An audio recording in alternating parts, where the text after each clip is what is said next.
Sofonias capítulo 3, a partir do versículo 9, palavra de Deus para a nossa vida nessa manhã. Então darei lábios puros aos povos, para que todos invoquem o nome do Senhor e o sirvam de comum acordo. Da além dos rios da Etiópia, os meus adoradores, que constituem a filha da minha dispersão, me trarão sacrifícios.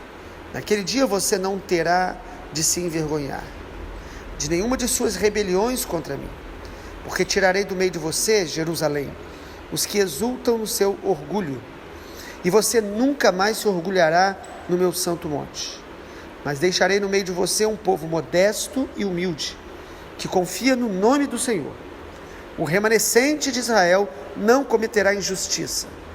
Eles não proferirão mentira, e da sua boca não sairão palavras enganosas, porque serão apacentados, se deitarão, e não haverá quem os atemorize. Cante, ó filha de Sião, grite de alegria, ó Israel. Alegre-se e exulte de todo o coração, ó filha de Jerusalém. O Senhor retirou as sentenças que eram contra você, e afastou os seus inimigos. O Rei de Israel, o Senhor, está no meio de você. Você não precisa mais temer nenhum mal. Naquele dia se dirá a Jerusalém: não tenha medo, ó Sião, não desfaleçam as suas mãos. O Senhor seu Deus está no meio de você, poderoso para salvar. Ele ficará muito contente com você. Ele a renovará no seu amor e se encherá de júbilo por causa de você. Congregarei os que estão entristecidos por se acharem afastados das festas solenes. Estes que são do seu meio, sobre os quais pesam afrontas. Eis que naquele tempo agirei contra todos os que a afligem. Salvarei os que cocheiam, recolherei os que foram expulsos. Farei deles um louvor e um nome em toda a terra, em que foram envergonhados. Naquele tempo, farei com que vocês voltem e os recolherei. Certamente farei de vocês um nome e um louvor entre todos os povos da terra, quando eu restaurar a sorte de vocês, diante dos seus próprios olhos, diz o Senhor. Glória a Deus. Amém. Após tantas profecias de juízo, de advertência, de alertas que Deus trouxe sobre Israel, devido ao momento de tanta dureza de coração, o livro do profeta Sofonias, que enfatiza tanto o dia do Senhor, mostrando que será dia de calamidade, de ira, de destruição, o livro termina com uma profecia de restauração. Mas a restauração de Deus prometida é para quem? Para o remanescente. E aqui nós vemos que a restauração está ligada a uma virtude de caráter que Deus quer gerar em nós e quer manter em nós continuamente. A restauração é para os que se humilham. E essa é a palavra final de Sofonias que eu quero compartilhar com os irmãos. A Bíblia diz, irmãos, que Deus ele resiste aos soberbos. Todo pecado, ele entristece o Espírito Santo. Todo pecado, ele traz perdas significativas para a nossa herança em Deus. E todo pecado afeta a nossa comunhão com Deus. Mas a Bíblia diz que Deus resiste aos soberbos. O orgulho gera um impedimento em nosso coração de ouvir Deus. O orgulho gera resistência do próprio Deus em nós. A Bíblia diz que a soberba precede a ruína. O orgulho certamente é a raiz aí dos demais pecados, é um traço explícito do caráter de Satanás, do diabo, que quis ser como Deus, quis ser adorado. Então a Bíblia vai falar muito sobre isso. E quando fala de final dos tempos, os irmãos devem lembrar, nós temos falado muito disso. Uma das marcas lá em Apocalipse é que as calamidades vêm, os alertas de Deus vêm, e o povo não se arrepende, endurece mais ainda o coração, e blasfema mais ainda, e fica revoltado com Deus, e com as pessoas, e com a igreja. As pessoas se revoltam com todos, só não se revoltam contra elas mesmas, contra os seus pecados. E é por quê? Por causa do orgulho. É o orgulho que faz a gente se sentir ofendido com facilidade. Quanto mais o orgulho dos outros nos ofendem, mais demonstra que somos orgulhosos. Então, o que nós precisamos pedir ao Senhor é um coração humilde, quebrantado. Esse é o traço aí do final de Sofonias. Deus resiste ao soberbo, mas dá graça aos humildes, e a gente percebe isso.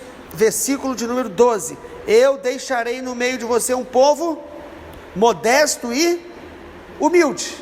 É esse povo que vai ouvir Deus, é esse povo que vai se arrepender, é esse povo que vai se quebrantar. É a humildade que nos faz orar, depender de Deus, reconhecer os nossos erros, buscar o Senhor em todo o tempo.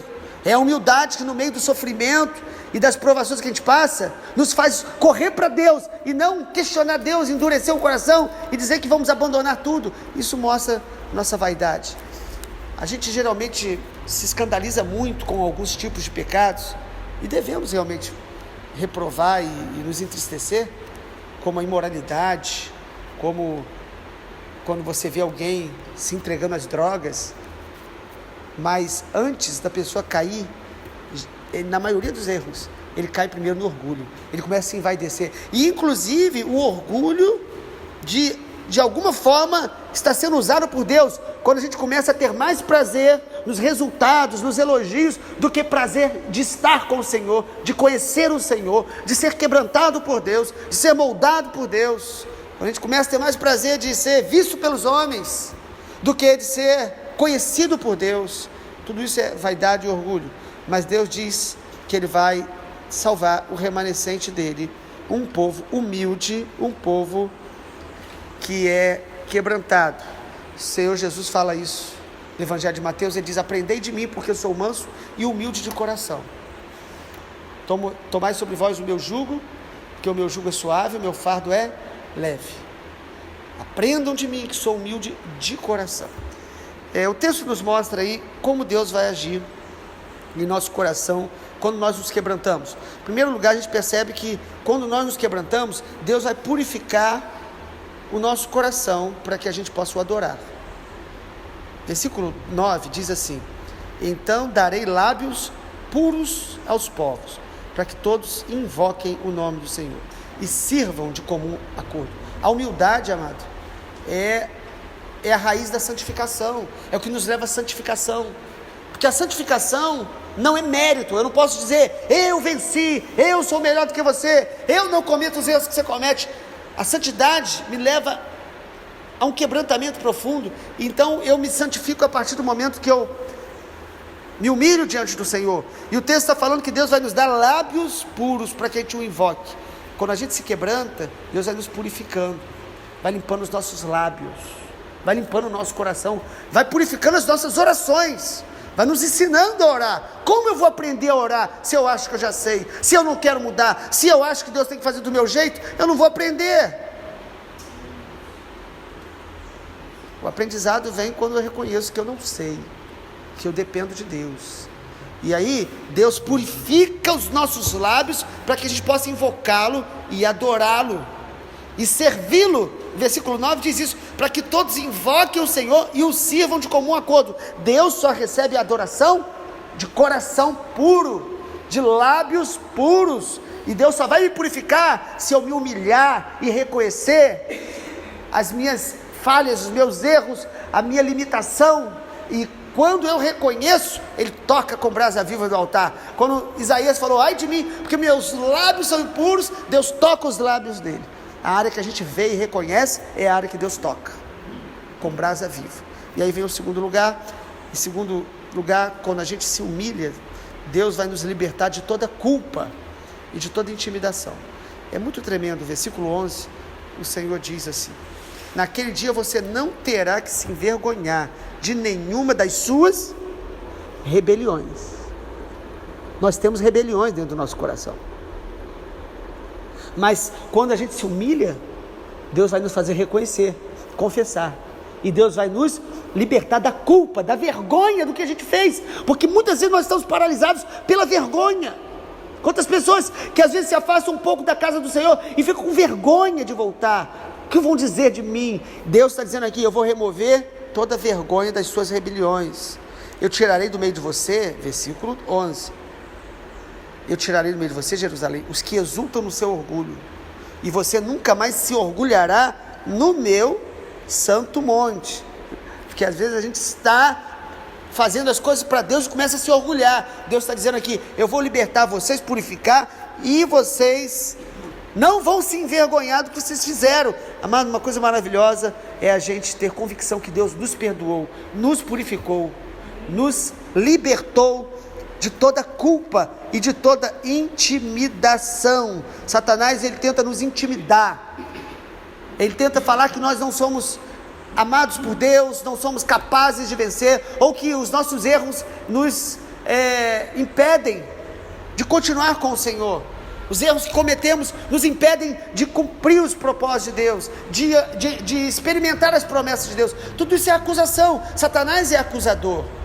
Nós precisamos receber esse perdão de Deus e a libertação da culpa. Muita gente está doente hoje e paralisado espiritualmente por causa de culpa, porque eles mesmos às vezes não se perdoam. Há pessoas que cometeram erros às vezes que realmente são graves, e eles acham que Deus não vai perdoá-los mais, que ele agora vai para o inferno, que não tem mais perdão, mesmo que ele peça perdão.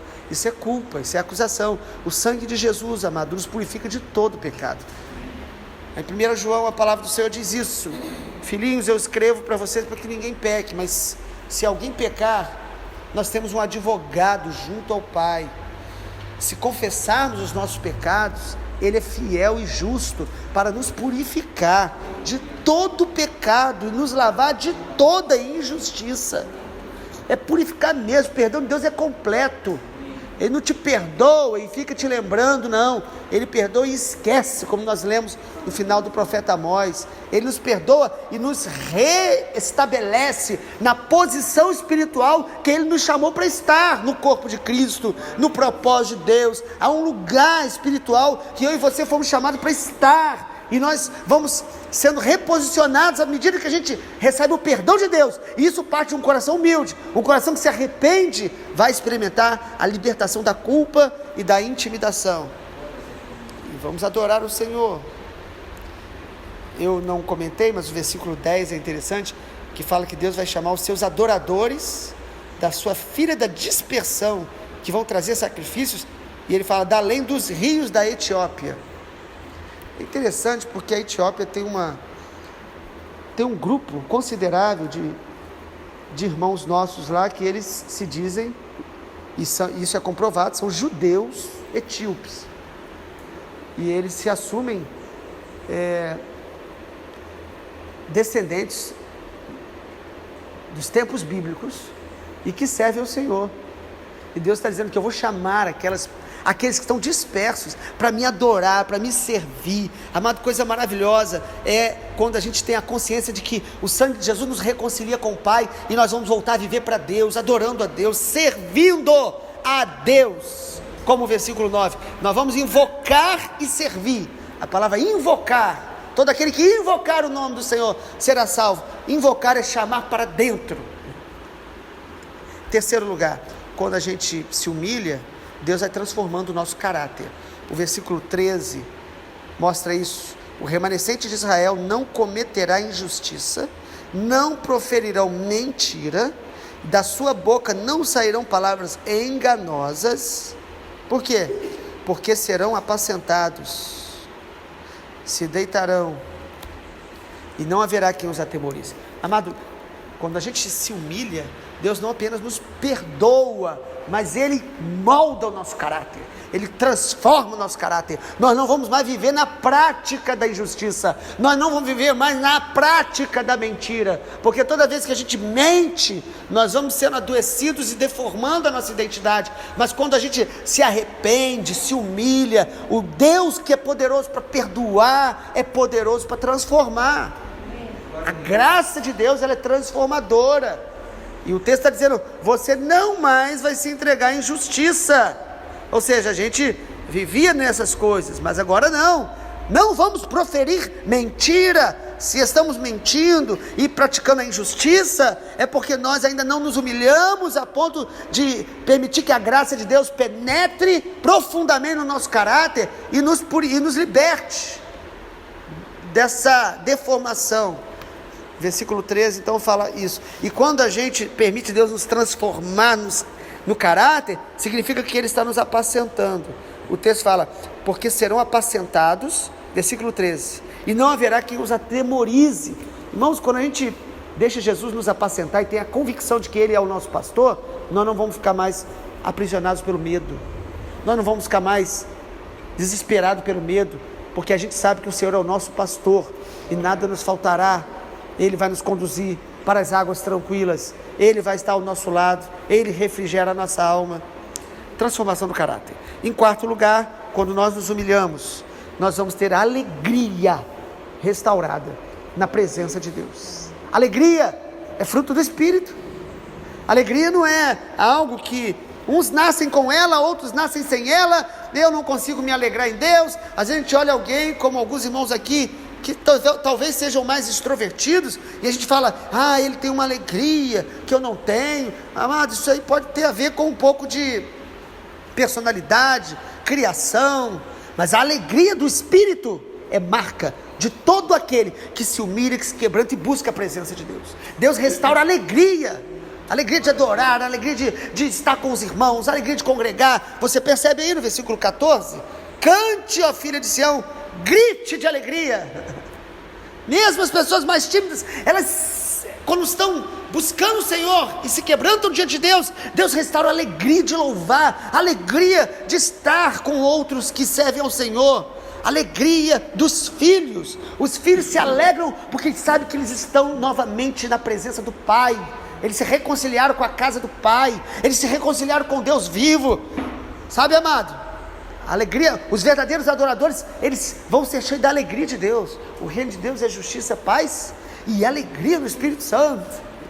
Pessoas que às vezes são muito zelosas e até cumprem suas obrigações, mas não conseguem se alegrar em Deus, tem mais a ver com religiosidade. Porque a verdadeira adoração nos leva a uma alegria extraordinária no Senhor. Alegrai-vos no Senhor, mesmo que a figueira não floresça. Eu vou me alegrar no Senhor, porque Ele é a minha salvação. Essa alegria aqui em Sofonias é algo maravilhoso, e o profeta está falando isso sobre o dia do Senhor. Versículo 14 então fala, cante, grite de alegria, ó Israel, exulte de todo o coração. Nós vamos nos envolver com todo o coração com Deus, com a palavra, com a presença dEle. E não só nós nos alegramos, mas o Senhor se alegra. Versículo 15 diz, o Senhor retirou as sentenças que eram contra você, Ele afastou os seus inimigos, o rei de Israel está no meio de vocês. Olha as razões aqui para que a gente se alegre, irmãos. Deus te perdoou. Se você tem consciência de perdão, você tem a alegria do Senhor. Glória. Deus afastou os seus inimigos. Se você tem certeza que Satanás não pode tocar em você, porque o sangue de Jesus agora está sobre a tua vida, você vai se alegrar no Senhor. E se você tem certeza que Ele está no meio de vós, versículo 15, o rei de Israel está no meio de você, você não precisa mais temer mal nenhum. Você se alegra com a consciência que Ele está com você. Ele está com você não só nos momentos que as coisas dão certo, Ele está com você todos os dias, no meio da provação, no meio da dúvida, no meio da dificuldade. Ele está no meio de vós. Isso alegra o coração. Quem tem essa fé é a alegria da fé, não é a alegria do que é visível, palpável, ou que eu estou sentindo. É a alegria da fé, é convicção. E o Senhor diz aqui no versículo de número 16, naquele dia se dirá de Jerusalém, não tenha medo, não desfaleçam suas mãos. Por quê? Porque o Senhor está com você. E aí o versículo 17, o Senhor seu Deus está no meio de vós, e Ele é poderoso para te salvar, e Ele se alegrará com você. Não apenas nós nos alegramos, Deus se alegra quando você e eu obedecemos, quando eu e você andamos com Ele, quando eu e você fazemos a vontade dEle, Ele se alegra, Deus se alegra. Alguns têm a visão de Deus distorcida, acham que Deus é um Deus sério, está distante e indiferente. Não, Deus é um Deus que se alegra, que está perto e que sente as nossas dores conosco. E que o próprio Senhor Jesus afirma isso, mas Hebreus diz que Jesus, ele intercede por nós, todos os dias. É bom quando você sabe que tem alguém orando por você, não é? Agora imagina o próprio Jesus intercede por nós, isso é maravilhoso, você deveria se encorajar com isso, e a Bíblia diz que o Espírito Santo ora, também geme através de nós, com gemidos inexprimíveis, quando nós nem sabemos orar, mas Ele ora através de nós precisamos nos lançar nisso.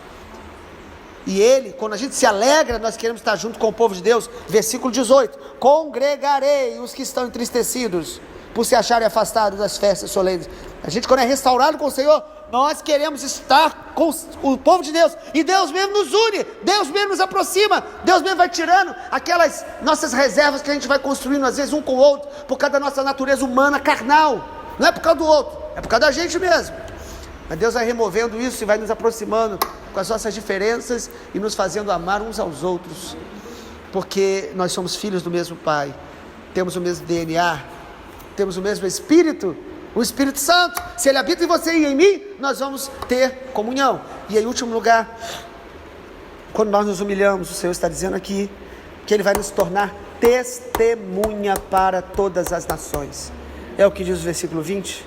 Naquele tempo farei que vocês voltem, os recolherei e farei de vocês um nome, um louvor entre todos os povos da terra, quando eu restaurar a sorte de vocês diante dos seus olhos. Toda a restauração de Deus na nossa vida visa testemunhar a glória dEle para vidas, famílias, cidades e nações, ou seja, para que os povos vejam na igreja de Jesus e na nossa vida corporativa como povo de Deus, os povos vejam que Jesus Cristo é o Filho do Deus vivo, é o Senhor dos senhores, e a nossa vida se torna um testemunho para a glória de Deus.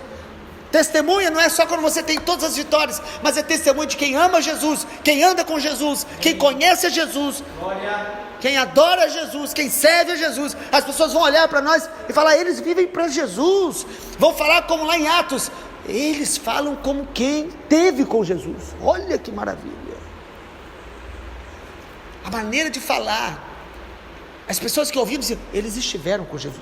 Quando a igreja do Senhor Jesus se humilha, busca a presença dEle, mesmo nos tempos de apostasia, mesmo quando nós estamos tão próximos da volta do Senhor, nós vamos testemunhar para todas as nações, como o Senhor Jesus falou em Mateus 24, o evangelho do reino será pregado para todas as nações da terra, e então virá o fim. Como será? Pelo remanescente, restaurado, pelo remanescente, que foi restaurado como casa de oração, como tabernáculo restaurado do Senhor, como um povo que vive na presença de Deus, que anda com Deus, que conhece seu Deus, que ama a Deus, que cresce com Deus, e isso será testemunha para a nossa nação, para as nossas cidades e para todas as nações da terra.